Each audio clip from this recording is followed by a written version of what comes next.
have not one, but two guests with me here today, Lisa and Matt McMann. They are my first guests who haven't actually walked the Camino de Santiago yet, but they're planning to in 2026.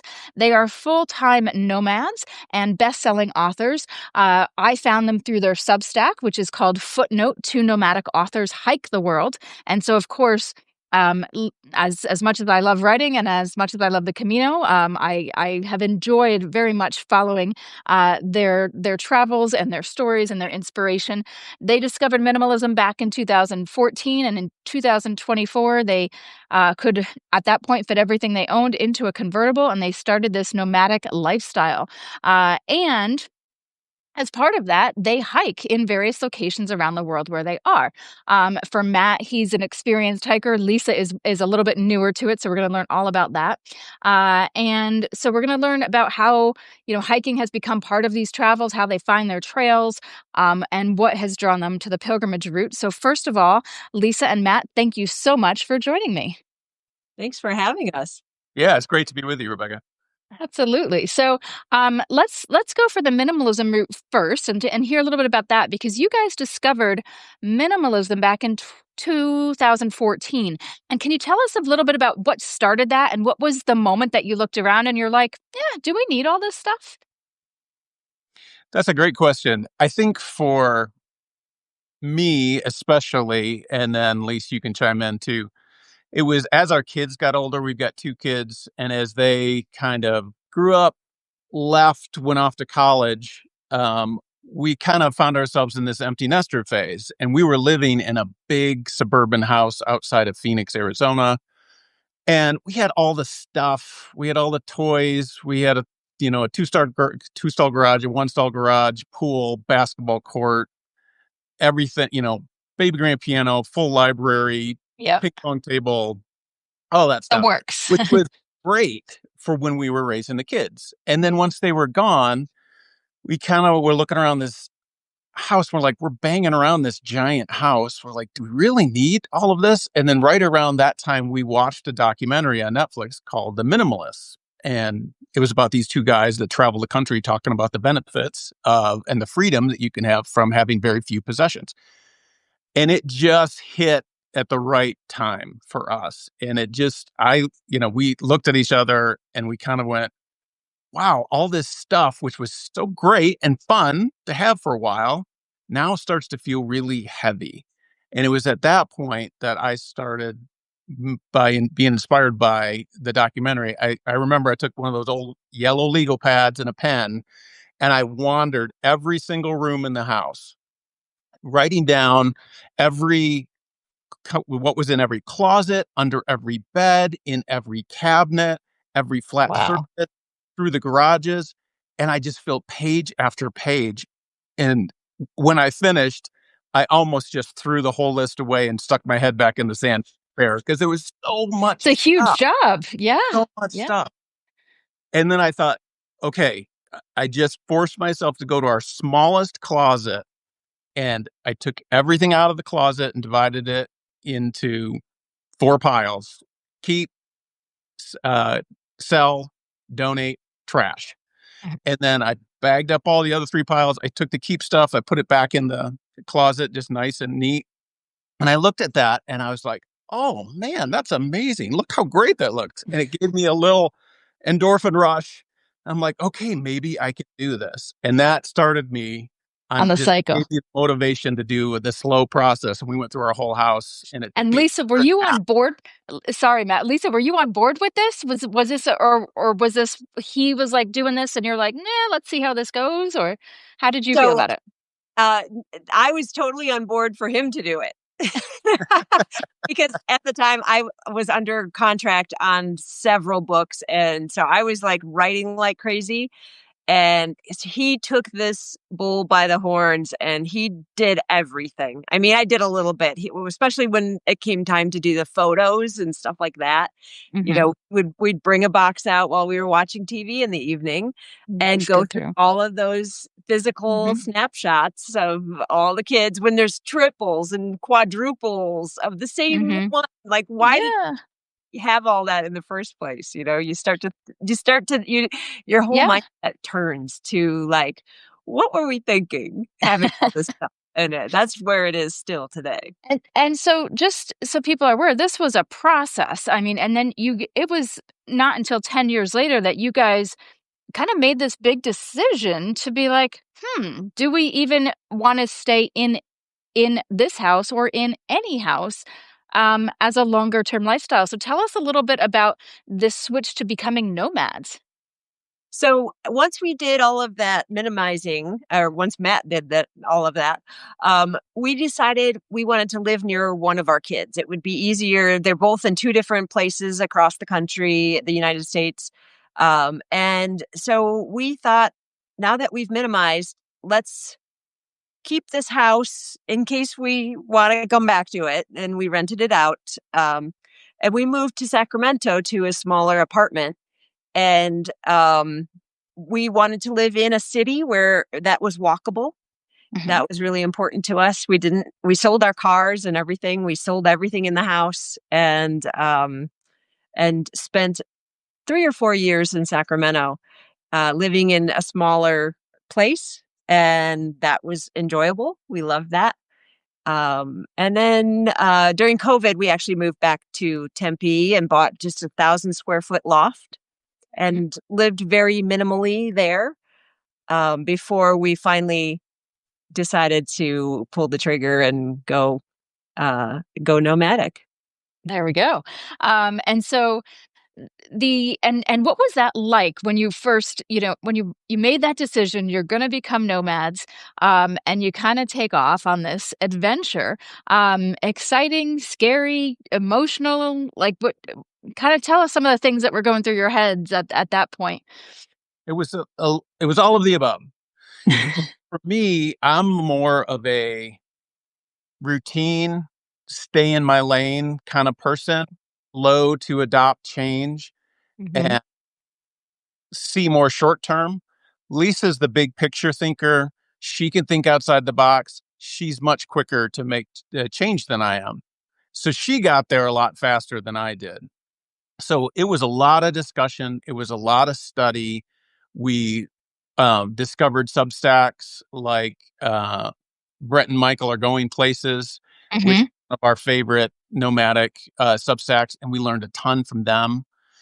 And as we started to learn and have those discussions, my reservations started to dwindle slowly.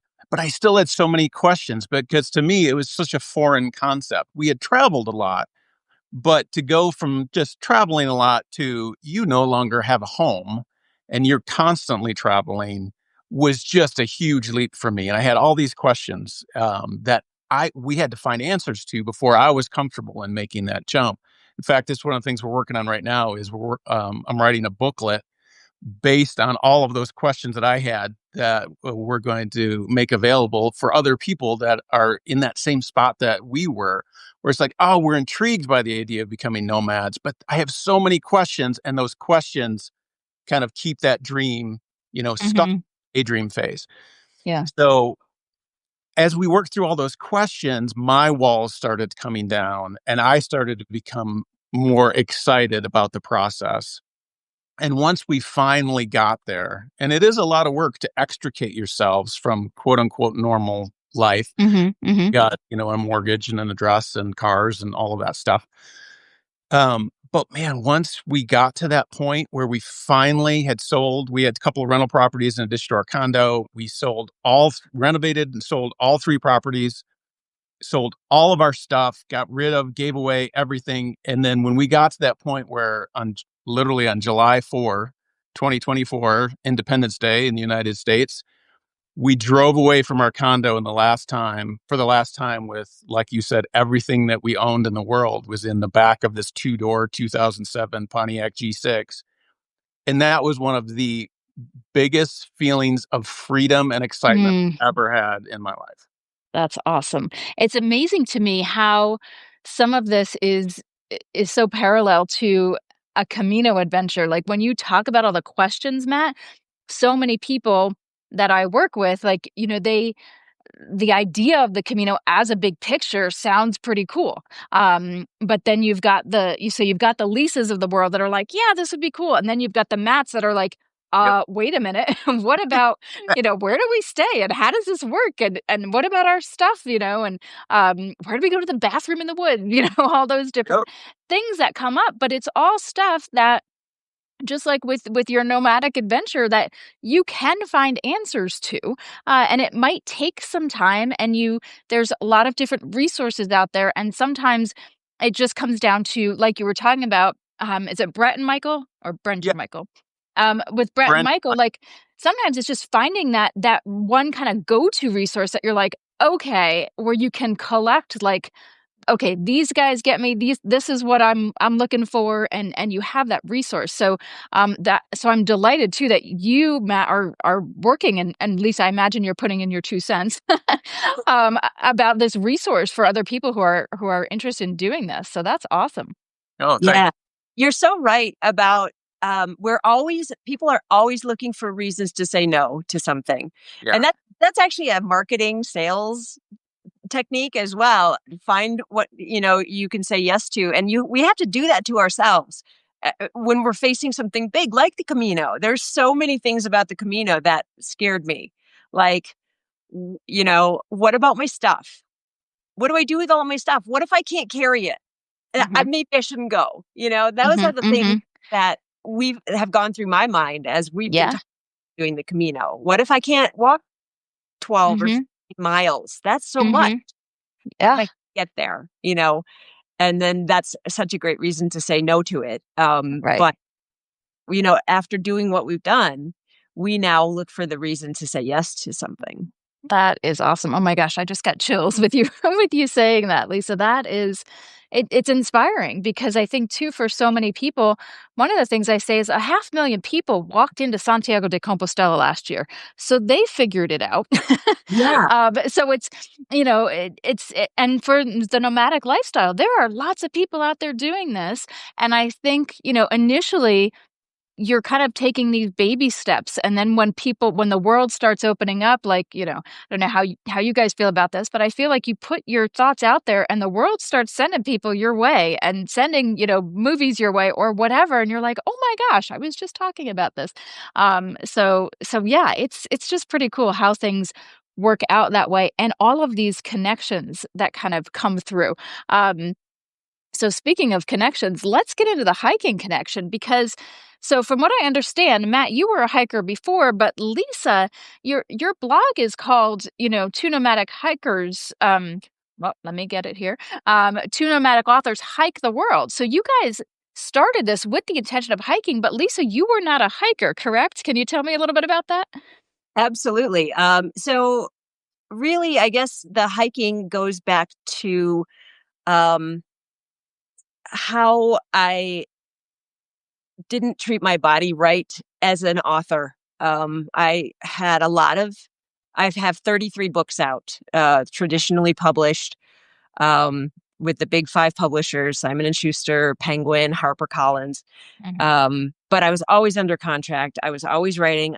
My shoulders are permanently curled, you know, and I wasn't taking care of myself. And, I'm in my mid to late 50s now, and about the time we became nomadic, I really thought, can I do this? Because I'm not in shape, Mhm. what Mhm. can I do to get there? And it was an interesting process. I mean, I'd done some hiking before, but it was never something I enjoyed because I was always with people who were hikers, and they would go too fast, and they would be like, "Yeah, this is an easy hike," and I'd go, "This is not easy. This is a difficult hike to me." Mhm. And so Mhm. that turned me off to everything. And one thing I wanted to do in our Substack was to reach out to the kind of people who were like me. Like, I'm not a hiker, and I want you to see that it is possible to become a hiker, even if you're 57 and you've never done it before.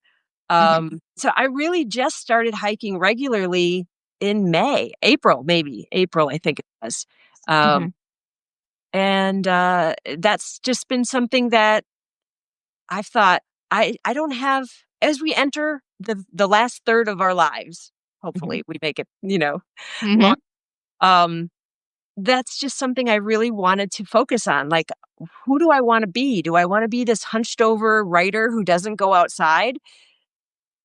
I don't want to do that anymore. I want to Yeah. live my life to the best of my ability, and I'm a little late coming into that. But Mhm. And Matt, were you influential in having, when Lisa decided she wanted to kinda change her lifestyle, was the hiking something you kinda pushed her towards, or how did that was there a connection there? No, I don't feel like I pushed that. It was something that I had always done, right? Mhm. And our kids like to hike as well, so there would be times Okay. we were together as a family, where we would go on hikes, and Lise would stay back because she wouldn't want to go or be able to do physically be. Mhm, mhm. I didn't trust you. I didn't trust you when you said this is an easy It's hike gonna be easy. because I learned my lesson, right? I didn't. That was fair Yep, because it was yep. hard. I'd been hiking for so long that it was hard for me to remember, well, what was it like for me? What is this trail like for me now? What would this trail have been like for me 20 years ago? Mhm, Be able to think through that lens. But one of the things that we did really enjoy and did regularly, was taking walks together. So wherever we would be, especially like what she mentioned, we were living in a condo in downtown Tempe, Arizona. It's on near the campus of Arizona State University. So almost every morning we would go and take long walks on the campus of Arizona State. And so that was something that we enjoyed.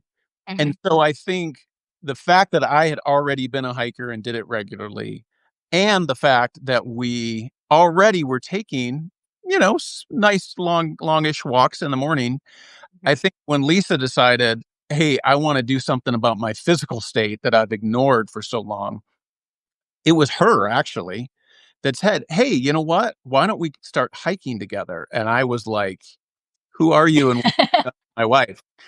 So I was thrilled, but it was literally her idea saying, "Hey, I want to start hiking." Got it, got it. Wonderful. So to that end, uh, Lisa, you guys have both have taken us on journeys with you on Substack about different hikes you've done literally around the world. And so my first question to that end is how do you find these hikes? Like, because for so many of the people that I work with, they're all over the country, all over the world, wanting to prepare for the Camino de Santiago. So I thought you guys would be some great people to talk to about how do you find a hike anywhere in the world where you happen to be? Yeah. So we use the All Trails app, Okay. which works pretty well in the countries we've been to so far. A lot of European countries in South America and Central America. Um, but it's easy to Google hikes in whatever city you're going to. And we are doing a lot of cruises right now because we're so new at being nomads. We want to check out a lot of places and go, where do we want to go back to? So Mhm, that's one reason why we are enjoying cruises at the moment because we are going into different ports every day and we find a hike there. And one of our favorite things to do is to find a hike that's right. You can walk off the ship and get onto a trail. And that's way we're not spending any money on mhm. expensive excursions. We're getting a chance to see the port and the city from a nature perspective. And it really helps us understand if we're going to vibe with this place and maybe want to come back.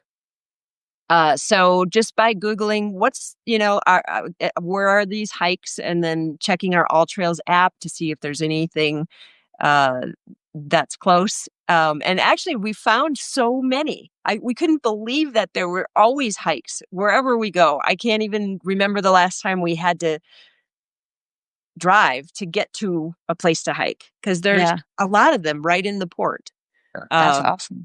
so we There's a started wide a book. variety.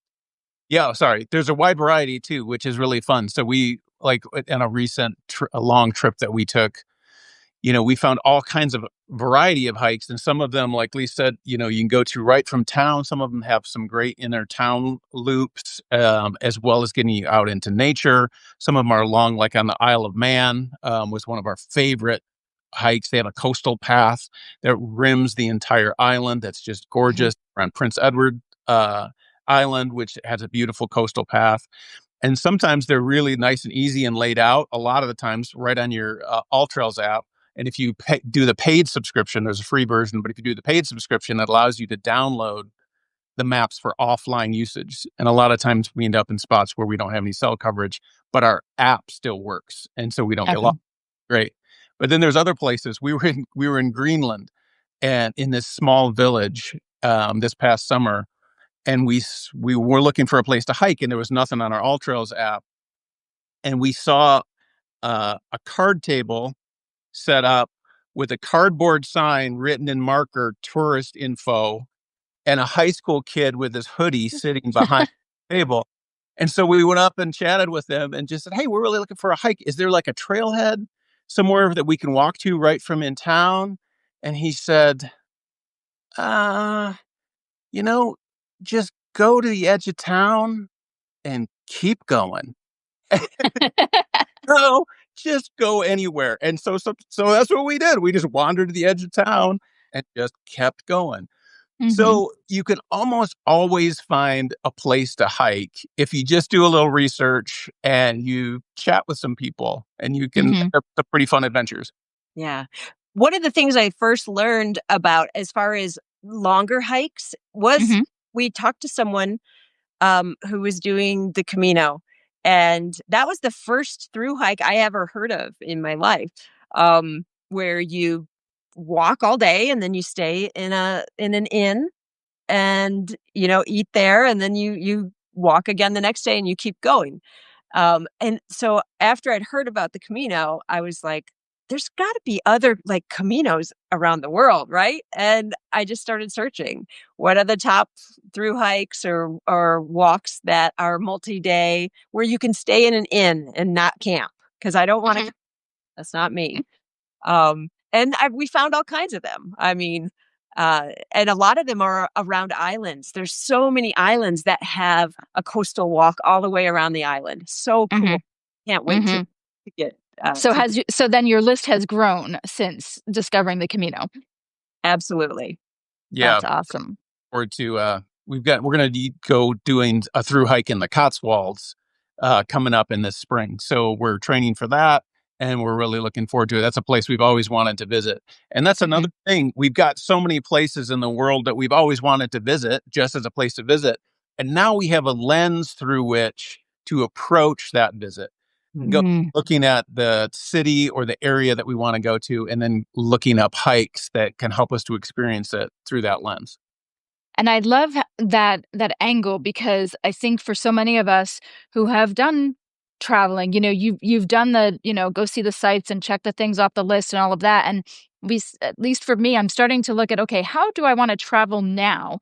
Um, Sure, it's nice to see some of the sites and things, but to have, some people are, on for example, the people that in the US wanna go see all the national parks, so that their travels focus around that, and then so to have some lens through which, whether it's you wanna see the local arboretum everywhere you go, or so to have a lens through which to travel now, definitely makes, travel a little, I would say different and a little deeper too, because you see a different view of a place, A, when you're walking through it, and B, when you're connecting to the people that are somewhere other than the traditional tourist destinations. So, do you have any tales of some people you've connected with on some of your walks? Yeah, I mean, we just where were we? I'm trying to remember which island. Orkney Islands, maybe. We Yeah. met a couple from Australia who were probably 10 to 15 years older than us. And we had taken a hike out to see some ancient ruins. And on the way back, they were in front of us walking back toward the ship, and we tried to catch up with them thinking, yeah, we can take them. And man, they just were cruising until they finally stopped to take a little break, and we met up with them and just asked them, where else have you been? Where have you gone? What do you love? and we just glean that information from whoever we find along the trails. Everybody's so friendly, Yeah. willing to just talk about their life because we're all there doing the same thing. We have something in Mhm. Yeah. Yeah. You We guys ran are hitting on oh, so uh go ahead.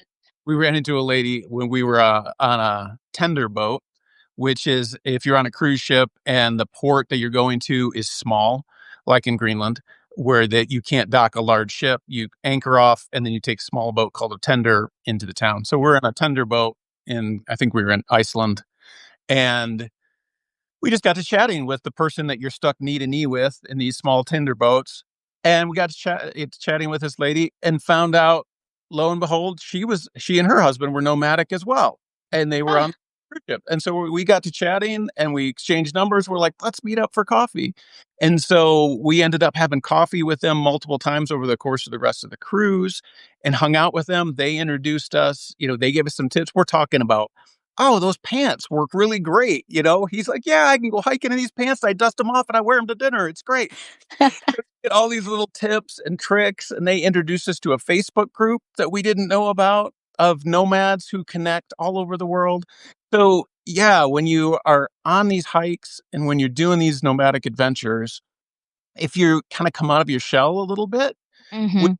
easy for us to kind of withdraw and just stick to each other. But open up, start conversations, and you just meet the most fascinating people on these trips. And it's one of the things I love about the Camino too. Like you're saying, you're all going towards the same destination.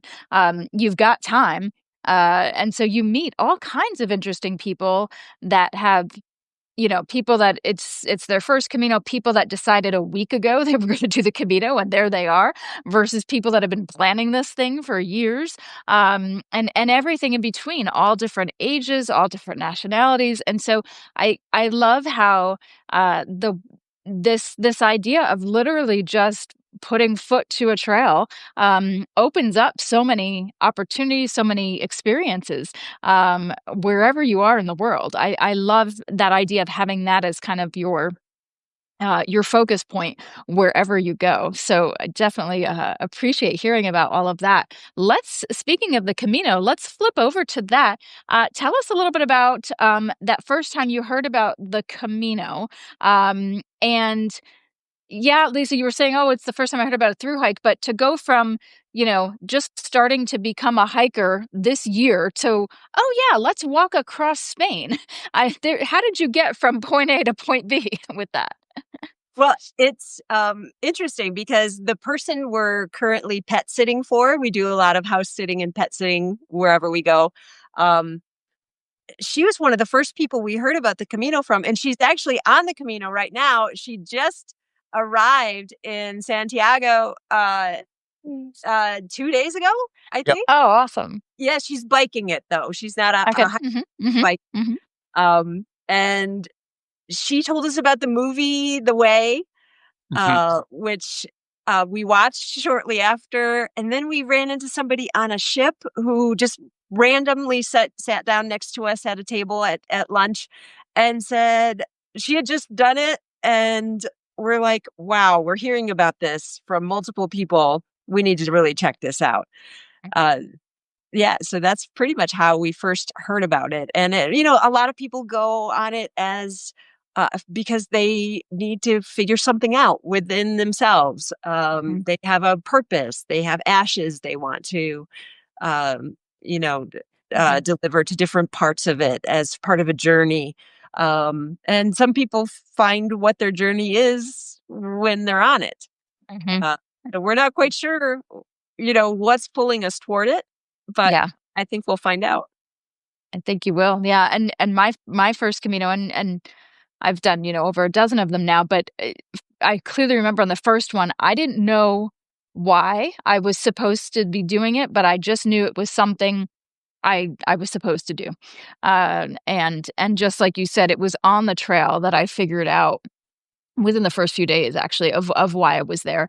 And ever since, pretty much every Camino, I've had something, that maybe I didn't, set out with that intention. Sometimes I did. But yeah, it's a pretty cool experience in that way that there's not only are you all heading towards the same goal, but you have this time to communicate with people, sometimes, for an entire day, sometimes over the course of weeks or however long you're staying. And you get really deep really quickly with people on the Camino. So but I think as travelers, you guys are attuned to doing that pretty much in your day-to-day lives now. So it's just I feel like the Camino, it just seems like, oh my gosh, you guys are perfect for the not I think everyone should do a Camino, honestly. So it's not that I would say anyone's not good for a Camino, but it's just so interesting the way your lives have intersected with this walk and in all these different ways, and in some of the ways that you're already bringing up. It's just fascinating to me. So tell us a little bit about, one of the interesting things is that the Camino often for people inspires this idea of simplicity, but you guys are already living that life and are now going to head towards to the Camino. Is there anything? I know you said you don't exactly know why you're headed that way, but are there any things that you're hoping to experience while you're there, or um, something that you're hoping towards, or do you really not have any idea yet? I think for me, I very much have a spiritual bent, and I very have been into personal development for a long time. I written like 300 personal development posts. Mhm. My personal development blog called becomingyourself.net. And Mhm. so for me, I enjoy meditation. I enjoy really kind of digging into my own psyche, my own heart, um, Mhm. peel back the layers of who I am, trying to discover my true identity, aside from the hats that I wear or the labels that other people would put out on me. And so for me, I'm a fan of of hiking and of nature, so obviously that's very appealing. But beyond that, I'm really intrigued by what I would discover about myself and about life and my own that time to have those long periods of reflection when you're walking such an extended trail like that is very intriguing to me. So that's one of the appeals to me is I have no idea what I might learn about myself or what kind of reflections or thoughts or breakthroughs I might have about Mhm. life, Mhm. God, Mhm. or anybody else. But for me, that's a real pull for the Camino. Got it. Got it. And what about you, Lisa? For me, I've always set goals for myself in my professional life. And I reach for them and I go after them. And I'm a New York Times bestseller of 33 books. And when I switched over to, I'm sort of taking a break from writing right now, Mhm. Mhm. and really focusing on my health and um, I of course want to do everything I want to reach for the highest highs. I want to see if I can do it, Yeah. 500 Yeah. miles. Can I do that? I don't think I Mhm. can, but something deep down thinks I Yeah. can. Yeah. And And I think you can. oh, thank you. You're And welcome. yeah, so that's really what's motivating me is this same desire that I have in other parts of my life. Just Right. to go Right. for it, and I want to see if I can do something that's hard. And logistics wise, let's talk a little bit about this because you guys have mentioned, 500 miles. Just for those people that don't know, the Camino is a network of pilgrimage trails across Europe, all ending in Santiago de Compostela, Spain. Um, and so you can walk a week, you can walk 3 weeks. Some people walk out their door in Germany and walk for months to get to Santiago de Compostela. So when you're talking 500 miles, I'm guessing you guys are going to start um, in Saint-Jean-Pied-de-Port in France and walk the Camino Frances, it sounds like. Yes. Wonderful.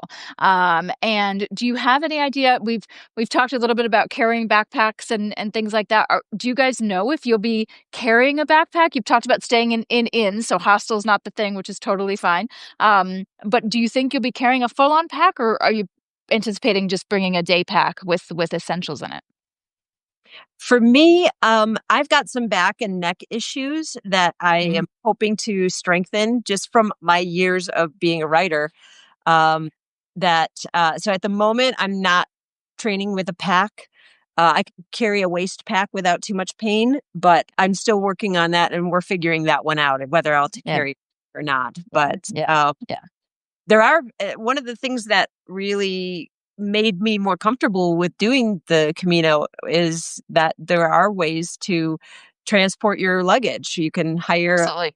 for what is it, €5 a day or Yeah. something It to is. It is.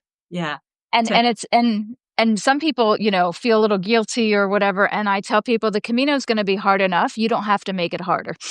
So, yeah, whether it's back and neck issues or whether you're just like, "You know what? This is gonna be hard enough for me. I don't need that extra, baggage literally." It's fine. I'm just always curious when I meet people who kinda mention the backpack stuff, and one of the reason that I started the Camino calls is because so many people had said to me over my years of doing Caminos, "Oh, I'd love to do that, but I couldn't stay in a hostel." And I'm like, "You don't have to." "Oh, but I couldn't carry a backpack." And I'm like, "But you don't have to." So I wanted to let people know you can do the Camino how you would like to do it. So, yeah. And Matt, as a more experienced hiker, are you up for are you thinking, I'm gonna try and carry this thing," or are you thinking, "Yeah, it's gonna be hard enough. I'm good." Honestly, I was planning on carrying everything, all of my stuff in a backpack. Mhm. That sounds kind of intriguing to do that kind of Yeah. challenge. I've never Yeah. done that before. Mhm. Um, but realistically, if Lisa's back issues if we're not able to figure that out and resolve those, and we're Yeah. gonna send some stuff anyway, then it's kind of like, well, that's dumb. Eh. Uh, why am I doing carrying my stuff? So I'll probably send mine along with hers and just Gotcha, gotcha. Yeah, I do Caminos also with my father who's now 78 years old, and I'll never forget the first Camino we did. What As soon as we got to the trail, he saw these people with their big backpacks, and he said, "Do they know they don't have to carry a backpack?" And I had never had that perspective before on it, and I just thought that was so funny. Yeah, and we've had some comments coming in here. Kathy says that being a pilgrim doesn't mean you have to be a martyr. Yes, that is a phrase that we hear, and it's one of the things I love about the Camino. And Kathy's exactly right. You can do it your own way. Um, and Kathy was also saying that I had mentioned before that you sometimes don't find the why during the hike, sometimes it's after. And that's her experience, and that's interesting because Kathy is one of the people who, just joined me recently on my first guided Camino hike, and so it's wonderful to have her here with her very fresh perspectives as she just got back a couple weeks ago. Um, and yeah, and I'm just scrolling through here to see if anybody else had any questions. Not at this point. Cool. So let me just check my list here because, of course, I jump around and stuff. So we've talked about how you guys find your hikes. We've talked a little bit about your Camino and your journey to minimalism, which I love. But one of the questions I had actually going back to this nomadic lifestyle and this journey you guys are on, we've been talking about meeting people and these connections that you make. It's one of the things I love about the Camino. But I was just curious, this constant travel that you guys are doing now means that you're often arriving in places where you don't know anyone. And then you may be staying for a little while, maybe build some connections, and then you're leaving again. And I'm just wondering, how is that for you guys? How is that transition? Does that get tiring after a while, or how do you resolve that in your travels? I was one of my big concerns about becoming nomadic was the fear of pulling out of community. We were living in an area where we'd been for about 20 years. We had strong friendships in that area. And so that was one of the things that was a concern for me as we moved into nomadic life. One of the surprising things that I've discovered, that we both discovered, is we've actually found a deepening of community through nomadic life, in that it frees us up because we're not tied down to a specific mortgage with a ton of stuff and possessions that kind of hold us down in one place. It frees us up to travel, to spend time with people that we love all over the country. We're spending more time with my family in Michigan, Lisa's family in Michigan. We're spending more time with our kids who live in different parts of the country. We're spending more time with old friends who live in different places. And in addition to that, when we are back in our former home state, where we still spend quite a bit of time because of the strong friendships that we had there, because we have the freedom and the flexibility that the nomadic life affords, we're able to actually spend deeper and better quality time when we are in town with those friendships and family members that we have. And then in addition to that, like we had talked about earlier, learning to open yourself up and make connections with people, new friends in other parts of the world are then connections that you can continue to grow. Like we actually have become quite good friends with Brent and Michael of Brent and Michael Are Going Places from their Substack. And we started off just as fans of their Substack. Yeah, yeah. I emailed them a couple of times just going, "You guys are great. We're considering this. Thanks so much for helping us out with this, with your content." And then it kind of snowballed over time. They actually write books as well. They found out we write books. We started chatting, going back and forth, chatting about books. We kind of Mhm. took the conversation offline, started conversing privately. Now we have, a WhatsApp group with the Group. four of us where we're chatting, making fun of each other, cracking joke time.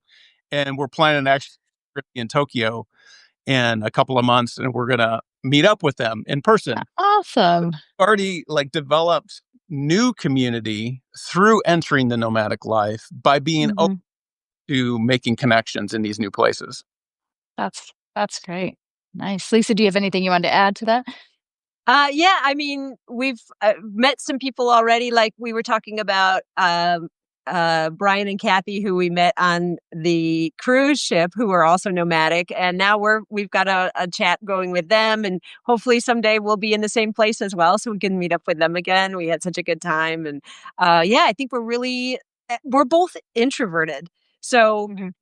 doing this has actually made me sort of like meeting new people for the first time, which I mean, I used to be quite extroverted years ago and then became a writer and ended up, living in my cave for 20 years.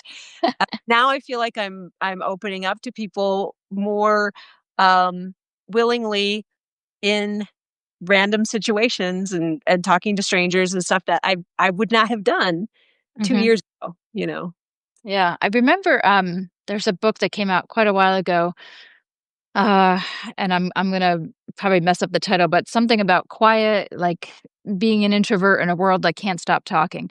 And one of the things she mentioned is that introverts, it's not necessarily, because I consider myself an introvert as well, it's not necessarily that we don't like talking to people. It's just that we like the smaller one-on-one kind of or one-on-two conversations that get pretty deep pretty quickly. Yes. Whereas extroverts will talk to anybody, and they're the ones at the party that will, by the time it's over, have talked to everyone a little bit. Whereas introverts like me, I find somebody at a party and we can sit there and, 2 hours goes by and we're like, "Oh my gosh, the party's over." And so I just thought that was a really interesting thing when people talk about introvert versus extrovert. Um, it's not necessarily that you don't want to talk to people. It's the type of connection that you wanna make, and there's no right or wrong about it, and also that people can be introverts and extroverts in different situations. Mhm. I imagine, Lisa, when you're doing an author reading, you're probably much more extroverted, or maybe not, I don't know. No, Then absolutely. Matt and yeah, Matt's an author as well, and we both have to come out of our shells and we write for children and young adults and stuff. And, you really have to draw out a conversation with the child sometimes because they're yeah, nervous or starstruck yeah, or whatever.